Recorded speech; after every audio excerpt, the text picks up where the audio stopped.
ദിവസം ഈ നാട്ടിലെ ജനങ്ങൾ ജാതിമത ഭേദമന്യേ ഒന്ന് പ്രതികരിക്കട്ടെ. അപ്പം കാണാം ഇവരെല്ലാവരും മിണ്ടാതിരിക്കും വായടച്ച് വെച്ചുകൊണ്ട്. എന്തേ അങ്ങനെയാണെങ്കിൽ പിന്നെ ഇതിന് മുമ്പേ പറയണമല്ലോ. എത്രയോ വേലിത്തമ്പി തിളവട്ടുള്ള പടങ്ങൾ വരെ ഇവിടെ വന്നിരിക്കുന്നു. ഞങ്ങളൊക്കെ കണ്ട പടങ്ങളല്ലേ പണ്ട് രാഗിണിയുമൊക്കെ അഭിനയിച്ചത്.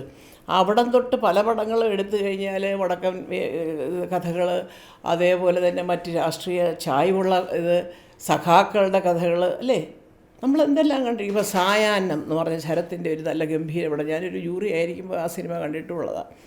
അതിനകത്ത് സഖാവ് EMS പറ്റിയാണ്.